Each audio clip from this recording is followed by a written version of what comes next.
Well, hey everyone, welcome back to another episode of the Let Love Begin podcast. This is episode 8, and today we're talking about the age gap in relationships. Is age just a number? How do we feel about this? If you're a single woman, we're talking to a single woman today, dismissing potential lovers because of their age, how do we feel about this? Is this working for us? Is it not working for us? Where do we stand on the age gap? This has been discussed a lot, I feel, online. So today we're going to speak to Dr. Sarah Hill. Dr. Hill is an award-winning research psychologist and professor with expertise in women's health and sexual psychology. And we're going to talk about the benefits and challenges and misconceptions associated with age gap relationships. As always, with every Let Love Begin episode, please take what works for you, follow your inner compass, and leave the rest. This is Let Love Begin, a podcast for the recovering brokenhearted, ready to heal and reclaim their enthusiasm. Hey there, it's Tali here. I have a quick favor to ask you. If you enjoyed this episode and found it valuable, I'd love your help in sharing it. Is there someone you could share this episode with who might benefit from this conversation? Your support in spreading the word means we can connect with more amazing listeners like you, and it really means a lot to us. Thank you in advance for your help. Every share really makes a difference, and you never know how it might impact someone's life. Okay, back to the episode. So welcome, Dr. Sarah Hill. How are you? I'm doing well. How are you doing? Not too bad. Had a bit of a morning, but pretty good. Good. Today we're talking about age gap relationships and how that's going to affect the progression of relationships, but also the ability for it to work in the first place. So I'm really interested to discuss this. How is this a topic that you've been given so much thought to? Well, I've spent most of my career studying women's sexual behavior and relationship psychology. And it was sort of a natural extension of some research interests that I've had in terms of looking at women's sexual double standards that we have for women, where it's like we think that it's okay for men to do something, but then it's not okay for women. And we get this a lot with like casual sex, like the whole idea being that it's okay if men have casual sex, but like if women do it, we have a whole list of terms that we tend to call them. And so age gap dating is also another one of these areas where there's a real double standard in terms of the way that we treat women dating younger and then men dating younger. And so I started doing some research on this, and then I started doing some consulting work for Cougar Life. And Cougar Life is it's a dating application. So it's like a dating app for women who are seeking younger partners and men who are seeking older partners. And so I've been working with them to like further my research in this field and just trying to better understand, what are the nature of these relationships? Do they work? How are they different from non-age gap relationships? And what are these double standards that we have? And, to what extent do we penalize women for dating younger partners? I have some very strong feelings about this, but before I go into that, what does the data say? What's your research say? Well, to start with, there is a double standard in terms of our sort of No doubt. thresholds for acceptability when it comes to age gap dating. And generally, when we're talking about age gap dating, we're talking about partnerships where there's about a 10 or more year age difference in a heterosexual couple between a man and a woman. And what we find is that when men are involved in, dating younger partners, we don't have any sort of predatory sounding labels that we just call these guys men. And the research finds that people view these relationships as being a lot more socially acceptable than what is found when it comes to women dating younger. And so I did worked with Cougar Life and Ipsos to do a poll of Americans where we just took a random sample of 1,000 Americans and asked about their, is it okay for an older man to date somebody who's 10 or more years younger? Is it okay for a woman to do the same thing? And what we find is that there's like a 10% differential between the degree to which we think the one thing is acceptable versus the other. And we tend to be much more accepting of men dating younger than we do women. Yeah, it's sadly unsurprising to me, really. Yeah, I know, right? kind of just really expected that. Although Leonardo DiCaprio has been getting a fair bit of flack Yeah, in my yeah. circles anyway. So Yeah, and I think that it's because his partners stay the same age. You know, it's right. like he keeps getting older and his partners are staying the same age. So I think it makes it really conversation worthy that he started off with, 5-year age gap, 10-year age gap, 15, 20, and so on and so forth. And it just keeps climbing. Yeah. Okay. So yeah, it is. As I said, it's incredibly unsurprising to me that women are getting a double standard. That's kind of really been going on for years. Let's talk about the instances of when these relationships with age gaps actually work. And I guess for what I'm interested to know is a lot of women get to a certain age and they want to have children. Let's talk about that specifically in this context. What does the Yeah. data say about that situation? Well, yeah, so I think that, when we're thinking about age gap dating, because women have a really short fertility window, it's like most women start becoming less fertile when in their early 30s. And of course, we know that fertility decreases fairly dramatically after 35. And so I think that for a lot of, couples who are seeking to have children, the male age gap in some ways, like, sort of like makes more sense just in terms of, if you are an older man with a much younger partner and you want to have children, that's going to be easier than in a case where you have an older woman with a younger man. And so I think that a lot of times, these relationships are formed after women have had children, because you do sort of run up against that block, and certainly the men who get involved in these relationships are generally, that's a cost that you have to be aware of, right? If you're going to be involved in a relationship with somebody who's 10 or more years older than you, and you want to have children, then obviously, if you're 30 and your partner's 40, that's going to be associated with a lower probability of conception than if you dated somebody your same age. And so that's definitely something that comes into play in these types of relationships. But generally, what we tend to find is that a lot of female-led age gap relationships, where we have an older female partner and a younger male partner, it's with women who are done having children or don't want to have children. And so these are women in their 40s and 50s, who are sort of done with that part of their life, and now they're looking for something different. I think that when you have a younger woman who has not had children yet, a lot of times there's a real priority being placed on a partner's potential provisioning ability. Like, is this somebody who's going to be a good dad? Do they have financial stability? And once you sort of move past that, and if you've already had your children and maybe your children are even grown, or you've decided that you don't want to have children, it shifts what women are prioritizing in terms of their relationships, making them less concerned with things like financial security and stability, and going after some other things like somebody's, spontaneity and joie de vivre, and also sexual satisfaction. When we Mm-hmm. look at the sort of primary benefits that women report reaping from age gap relationships, they really like the sort of free-spirited, carefree nature of their male partners. And they also like that they're getting sexual gratification. And that's something that, of course, we know is something that we tend to encourage for men. Like, it's okay for men to seek relationships where they're seeking sexual gratification. But when women do the exact same thing, we see this as being something that's tawdry, right? Something that's like worth conversation. Whereas, we don't tend to talk about those things that way when we're talking about men. Yeah, again, unsurprising. This No, is very unsurprising to me.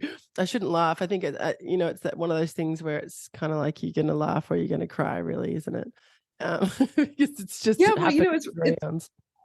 what's also really interesting about this, and it'd be interesting to see whether this surprises you, because the idea that we frown upon these relationships more with women than we do with men isn't surprising. And I think all women, like, when we hear that, we just sort of have to nod, Yeah. because anytime that we do anything that has to do with, sex or pleasure, it's seen as being sort of dangerous, and where we don't feel that with men. But what is also really interesting about this, and we also find this with other forms of sexual double standards that we have for women, is that the people who are most judgmental about these relationships isn't men, right? It's other women. Yeah. And so Yeah. the people who are generally disapproving of these relationships, it tends to be coming from other women. And so we tend to think about these sort of boxes that we get put in as women. Like what's okay and what's not okay, and like what you can't wear that because it'll make you look this way. It'll make you look like you're sexually motivated, or you can't have casual relationships, or you can't date younger. We tend to think about that we're being put in these boxes by men and like the patriarchy. But what the data tend to find is that like other women are the patriarchy. It's like, Well, I was just about to say the patriarchy, that is still a patriarchy. It still affects us in different ways, conditioning women to think this specific way, that it's okay for men to have this sexual gratification, but not for women, and right, that we yeah. are here for their pleasure, which is infuriating, really. Right. Well, yeah, and it's really interesting that, in that type of a context, the people that we tend to punish are the women, Yeah, of by saying course. I like mean, of course. yeah, it's not like, oh, men shouldn't be using women sexually, and just, sort of having sex with them and, and casting them aside. Instead, we tend to penalize women for Yeah. doing these things. And I think that sometimes it's so reflexive, for women to be judgmental about other women's behaviors that we don't even think about it. And then when you are confronted with it and somebody says like, hey, the research shows that when it comes to people disapproving of women having, pursuing sexual pleasure, that it's women who are the ones who are, really beating the drum of this isn't appropriate. I think that it's eye-opening for women, because I think that, I mean, even for me, when I was looking at that, I was like, oh my gosh, like this is terrible that women are the ones who are, putting or judging other women's behaviors as being unacceptable. But then I think about it and I'm like, no, that I've done that. I've done that. I've totally done that. Yeah. Yeah, and I don't think that we intentionally mean to. I think that it's something that, I don't know, in some ways I think it's because we've bought into our own like cultural ideology about what is okay and not okay for women to do and believe. And we will keep doing that until we break that cycle. And it's Yeah. really heartbreaking, because it's so nice when you have women in your corner and, who aren't telling you that what you're doing is wrong. Yeah, yeah, and I think one of the messages from all of this is that, right, is that, we need to take a moment and think about how are the ideologies that we're sort of adopting, societally, and be a little bit more, thoughtful and conscious Mm. about the way that we respond to what other women are doing, to be really positive and supportive of other women's choices. Mm. Or basically just anything outside of our paradigm. Like we go, oh, well, that's not what I do, so it's wrong. Well, it's like, well, Right. is it? Or is that just uncomfortable for you to think about because it's not something that you'd participate in? And that's totally fine. You don't have to participate in it.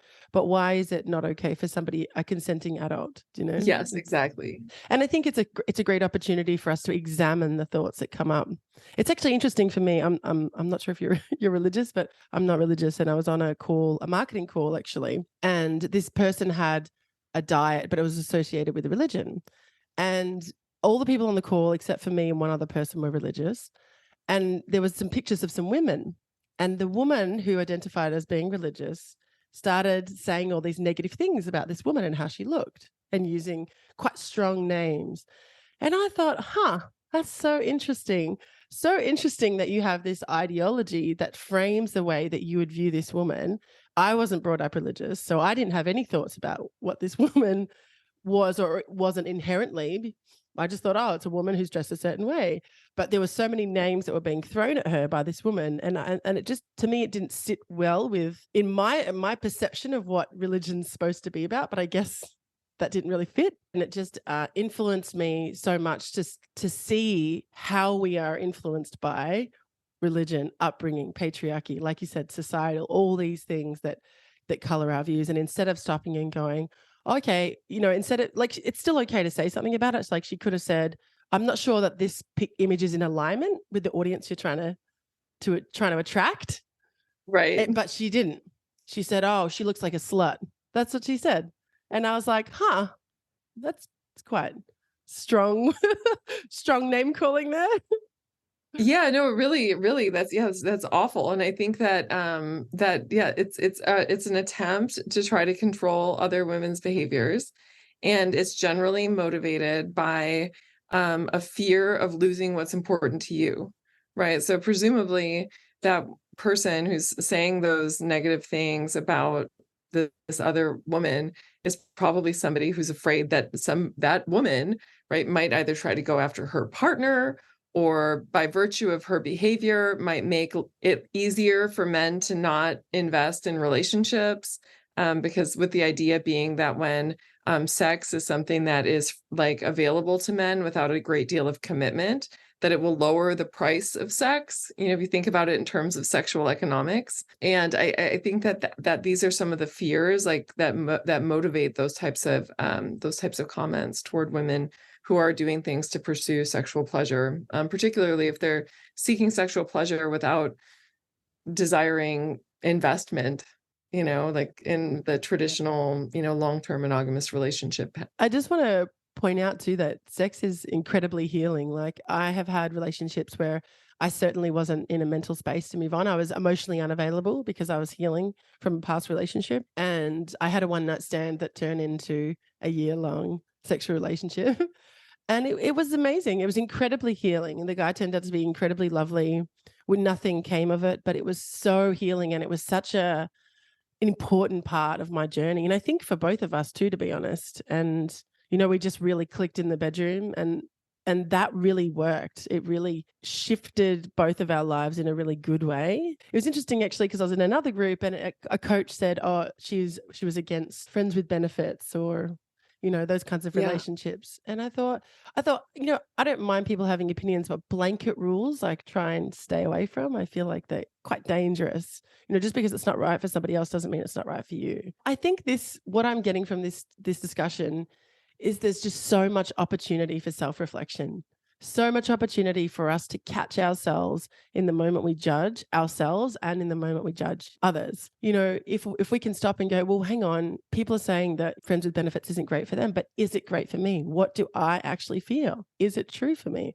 Or am I just acting on all of the things society's told me I should or shouldn't feel? Right. And I think that that's like one of the like true hallmarks of wisdom is realizing that what is your own truth isn't necessarily going to be the truth for everybody else. And I think that like recognizing that there's a lot of different types of relationships, like you were saying, you had this relationship, and if we define a successful relationship just simply by virtue of longevity, right? This idea that like togetherness, forever is like the only model of like or marker of success in a relationship, I think is really short-sighted.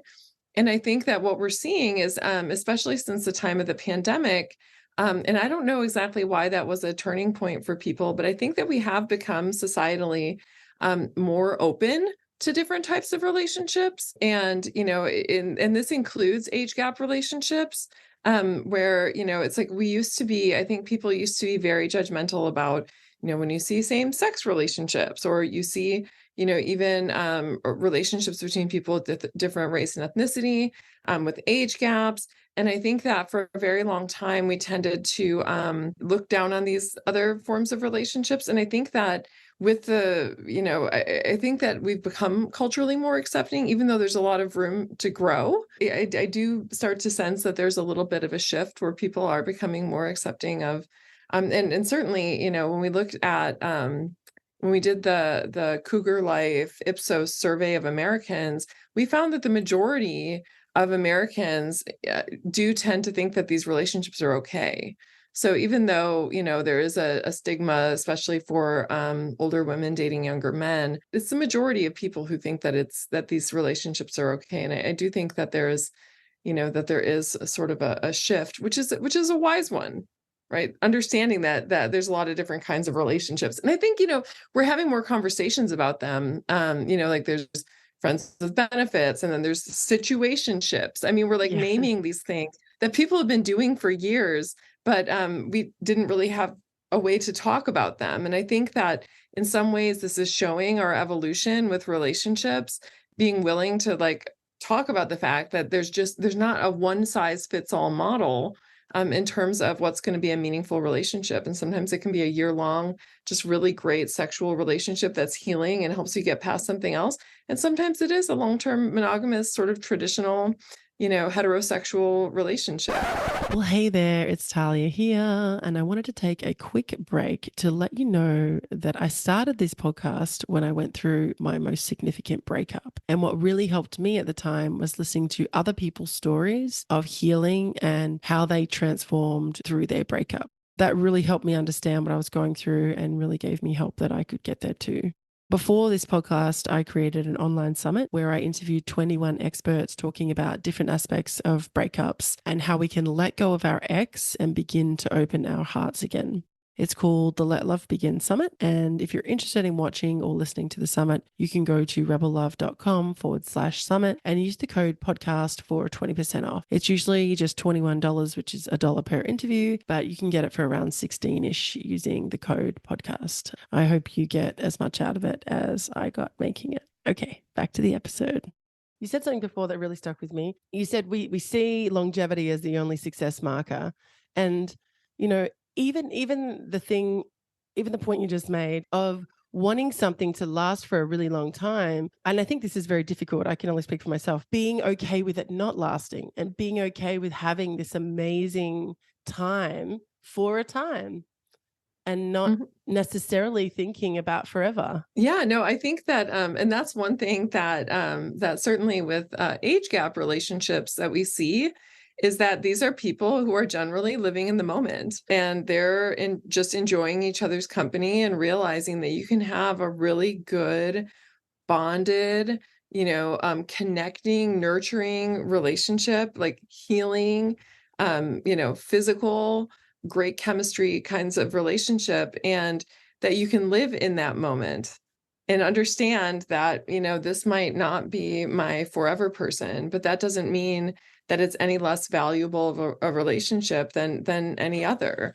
I think that one of the big things that people have a hard time rewriting is that code that we've all been programmed in that says this thing that you said stuck with you, right? Which is that the only way that you can define a successful relationship is through the test of time, and that if you stay together, that's a successful relationship, and that's just simply not true. I mean, there's Mm. very many. I look at my own life, and I've had very many relationships that I'm not in anymore, and I would judge them as being incredibly successful relationships. And I think being able to live in that space and understand that that is a truth in life, I think it can be really paradigm shifting for people in terms of redefining like what they feel like they need in a relationship. And also like when things don't go, when things don't last, is like not defining that as failure. Because I also think that this is another cultural story that we've been taught, especially as women, that if we can't like hold on to the guy, that means that there's something wrong with you, or that the relationship was a failure, or that you have this long history of failed relationships. And it's just like, no, you have a lot of different opportunities for new relationships. And each one of those can teach you something different and can be its own form of success. So I like your story a lot. I think it's so hard to remember those things because it's so painful to break up and look at it so objectively. But when the emotion's taken out of it and you can look back, you can see all of the things that you learnt from all those people, all of the beautiful moments you had with all those people. And I think also when we break up with someone, if we're missing them, we automatically look at the relationship through the lens of all of the things that we miss about them. But, and I remember talking to a cognitive behavioral therapist once, and she said she was talking about that phenomenon where we look at all the positive things. She said, well, what if you deliberately looked at all the bad things? What if you flipped it around, and to help you move forward? What if you looked at all the bad things? And I was like, oh gosh, I never thought of that. What a great, what a great idea. That's so interesting. To me, the most successful relationship I had in my life lasted just shy of 3 years. It wasn't my longest relationship, but it was definitely the most successful. I think this concept of time and also being, tethered to someone. If you've truly done everything you can to make it work and it doesn't work, maybe success is moving on. Yeah, no, I absolutely agree. I mean, in a lot of ways, I think what we've been conditioned or like what we've been taught about relationships is this idea that it's better to experience chronic pain of a long relationship that's not working out than it is to have to suffer the acute pain of breaking off a relationship. And I think that that's absolutely the wrong way to think about things. And that if you have a relationship that isn't working, I don't think that we should consider it a hallmark of success and a badge of honor that we're sticking with something that's not healthy for both people involved. I mean, our lifespans as human beings are so much longer than they used to be throughout most of our evolutionary history. And the idea that, we're going to, like, let's say, get married to somebody when we're 23, and that without incredible work and a little bit of luck, still be a really good match for this person, 30 years later it's just not reasonable. And so for some people it's going to mean that maybe there's something else that would be better if it's not something that's like encouraging the growth of both parties and they're not doing well. So I think that redefining what relationship success is as being sort of this, thing that you form with another person. And obviously commitment is a part of many relationships, not all relationships, because some relationships define themselves in terms of the lack of commitment, and Right. that's okay too.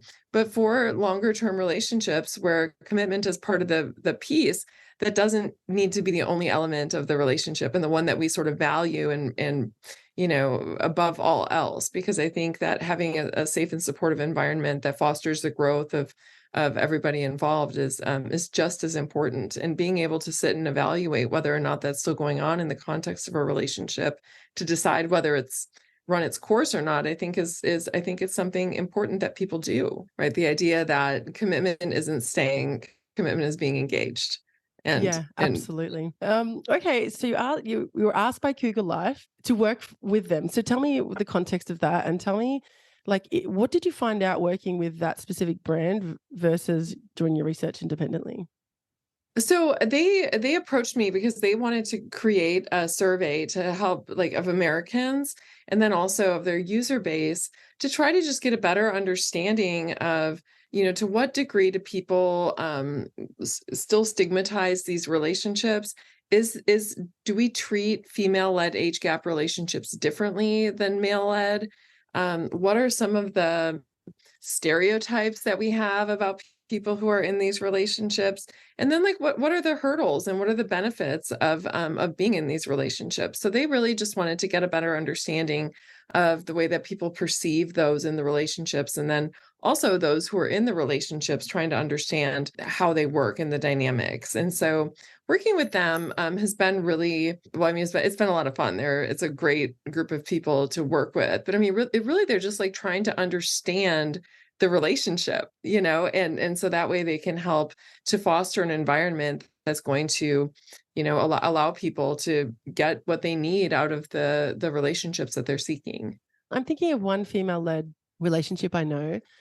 She's actually in the States, and I asked her about her partner when I was in the States, and she was like, "Oh, it's going great," but she's like, "It's not gonna last." And I said, "Oh, why is that?" And she said, "Because he wants to have a family, and I don't wanna have a family." I mean, she wasn't past yet. She could have had a family, but she just didn't want to. And she's like, "Yeah, it's really hard because I really love him, and it's actually the best relationship I've ever been in." And there's a lot of Mhm. love and there's a lot of, nurture and, on both sides, and it's just really lovely. And that was really heartbreaking for me because I've been in a very similar situation. And last I heard, they were trying to separate, but it was very difficult because they still were in a lot of love. So, Breakups are so hard. And it oh is my so gosh. hard when you have a relationship partner with somebody who's, like, so close to being, like, somebody that you would want to be with forever and ever and ever and ever and ever. But then there's something that's missing or there's a misalignment, like with the case with your friend with the children, Mm. that is, like, about the most. I mean, it's such a painful experience, like, because when you lose Oh, love in a relationship, you lose a part of yourself. And, Yeah. and I think that, this is part of the reason that we tend to define relationship success the way that we do, because as you had noted, I mean, the breakup part is so painful, but there's still, I'm sure that the relationships that you've had, and I'm sure that the relationship that your friend has, she probably has absolutely no regrets about having it. It's just too Yeah. bad that she has to go through this uncomfortable process at the end, because it can be really hard to Mm. decouple from somebody where there's a lot of love in the relationship left.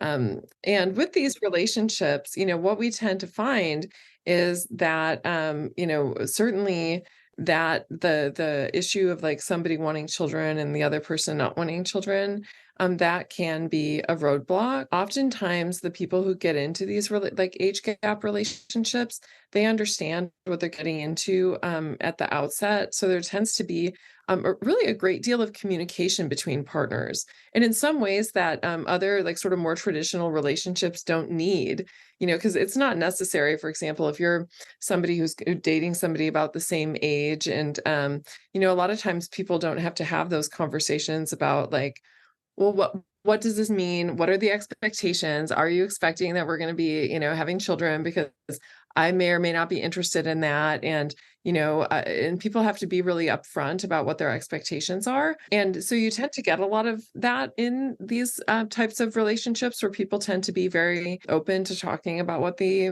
needs and expectations are, but definitely, especially in the case of, the female-led thing, the desire for children can be a roadblock in terms of, preventing a long-term lasting relationship. When we look at like the user base of an app like Cougar Life, and you're looking at people who are, actively seeking relationships with people who have an age differential between themselves, oftentimes what they're looking for is that really nice connection while being able to live in the moment.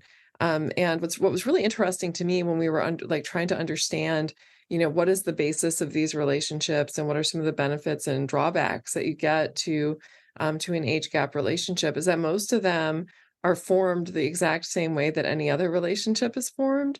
And that's that you have two people who just have an organic connection between one another, like you were saying with your friend and her partner. You just have two people who really love each other and they have an organic connection, and they're just not letting age get into the way of that. And so I think that we tend to have these beliefs about, these relationships being sort of tawdry, and there are some, of course, relationships like this that are, but the majority of them aren't. And it's just two people who have an age difference, but then who also are really enjoying the time that they have together. I really like the concept of living in the moment. I think a lot of people get so weighed down from all the responsibilities in life that it's really nice to. Yeah, and the women who are in these relationships in particular state that like one of the primary benefits that they see with these relationships is that they're with somebody who's not taking life too seriously. And they're able to live in the moment and be with somebody who's sort of a free spirit and is up to just have fun. And I think what's really interesting is that, a lot of the women who are the participants in these relationships, they're financially successful. A lot of them have already raised children or they don't want to have children. So they don't have the burden of all of that. And when you sort of have women who are financially empowered and don't need to worry about choosing a partner, based on their stability or, that it allows you to have these, sort of living in the moment types of relationships. And what's also interesting is that when I was looking at the open-ended data, because we asked people about like what are some of the things that surprise you about being in a relationship with somebody who's young, a lot younger, so asking of the women, or a lot older, asking of men. And it's really interesting that the women report that they're really surprised by just how much of a connection you can form with somebody where you have this big age gap, and just how, sort of connecting the relationships are. And the men are really surprised and excited by the playfulness and, sort of the lack of seriousness of their older partner. It's like they like the emotional maturity that older women have, because older women tend to be more sort of comfortable in their own skin, and they tend to, be pretty emotionally mature, but also they're just fun and looking to live in the moment. And so it's been really interesting to learn more about sort of what goes on in the context of these relationships that goes beyond the stereotypes that we have. Because I think that we have these beliefs about like who are in these types of relationships and like what they're all about. Because if you would have asked me before I started doing any research, what do you think these relationships are all about? It'd be like, oh, it's sex and money. It's an exchange. You Right. have a younger person looking Interesting. for money, and you have an older person looking for sex with a young person. And I would say that about age gaps on both sides. I would say this is an exchange. But then when you actually look at the relationships and you learn more about them, that's not what it is. It's no more of an exchange than any relationship is. Let's talk about that actually, because I know that is a thing. I know there are apps called like Sugar Mom and Sugar Daddy.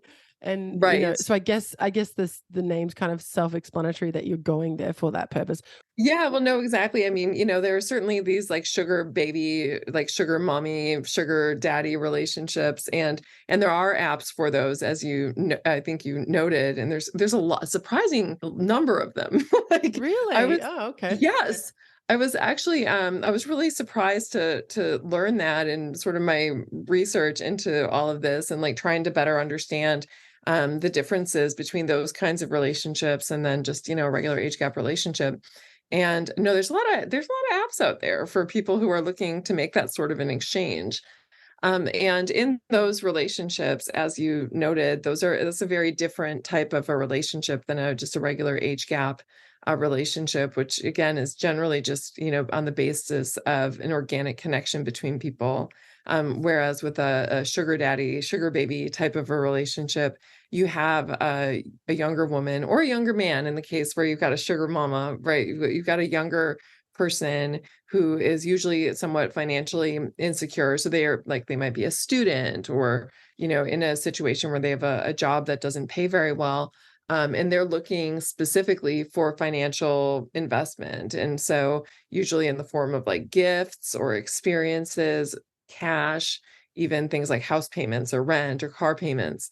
And they're essentially just looking, as a transaction to, have a romantic or sexual relationship with somebody in exchange for these goods and services, without the idea of there being any sort of a commitment beyond sort of whatever they negotiate the terms of the exchange. And so it's a lot more of almost like a marketplace type of a transaction where people Hmm. aren't looking to get emotionally involved, and that there's this idea that that this is not a long-term committed relationship, but instead it is this very explicit exchange. The only thing that these relationships really have in common with age gap relationships, like that are sort of formed the more traditional way, is the age gap. Because generally with a sugar mama, or sugar daddy type of a relationship, you have somebody who's older who's financially supporting somebody who's younger. I just want to point out to anyone listening that this might be a great time to examine what's coming up for you. And if this is bringing up some sort of judgment, so no way am I judging you on that. I'm just thinking of all the things that we've talked about today. We're talking about opportunity to examine what we think and why we think it and where it comes from. And I'll say this just to echo what you were saying, and that is that, it's easy for us to look at like a sugar baby, sugar daddy type of a relationship and to sort of, shake our head and say like, oh no, this is, terrible. But these are consenting adults, Right. and they're being very explicit about what sort of the exchange is. I see it in very many relationships, certainly with, college students. I'm a professor, so I see a lot of college age relationships. I mean, there's a lot of those same exchanges going on. It's just that nobody's talking about them. Right. It's like, oh, Interesting. well, like they call it like there's the booty call, right? Which is where Oh, the yeah. guy calls the girl. And now they have something that they call a foodie call, right? Which is where a Oh, girl wants to go out for dinner and will just like call the guy that she will buy her dinner. And you have these kinds of exchanges going on between men and women or in same-sex couples. It doesn't matter, these sorts of sort of shrouded in secrecy kinds of exchangey relationships happen all the time. And Mm, in these other, like a sugar daddy, sugar mommy type situation, people are actually just talking about it. And yeah. I think that being open about what your expectations are in a relationship is the best. If there's any bit of relationship advice I can give anybody, it is communicate, communicate, communicate.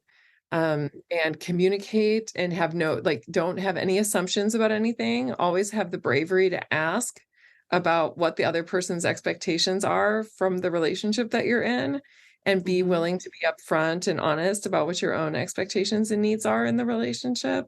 And being able to do that saves so much heartache. I think that is such a perfect bow that you've just tied around this conversation. Dr. Hill, thank you so much for being here. I really, really appreciate it.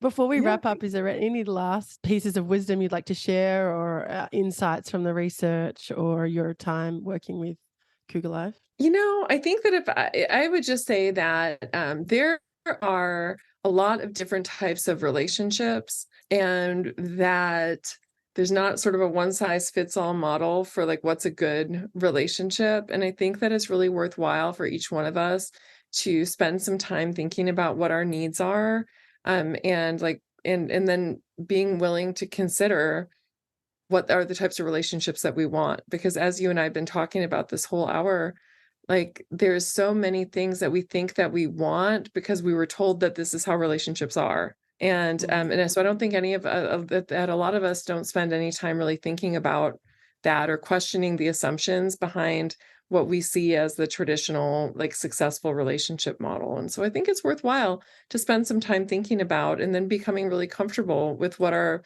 needs and expectations are within a relationship. And the more we know it ourselves, the better we can communicate it with our partners. Thank you so much. I think that's great advice. I think communicating, like you were saying, in relationships is also really important with ourselves, whether that's with a therapist, with a really trusted friend, or just to yourself in the mirror. Communicate, talk about it. Let's talk about Yeah, these things. yeah, absolutely, absolutely. Thank you so much for being here. I really, really appreciate it. It's been a blast talking to you. Great, it's been so fun. This podcast is a Rebel Love production. To find the links mentioned in this episode, go to rebellove.com/let love begin. That was awesome. I feel like we could Yay. have talked forever. Yeah, no, it's like so interesting. I think it's so cool what you're doing. I think that podcasts like yours that are helping to make people think about relationships, and they're so important in our lives.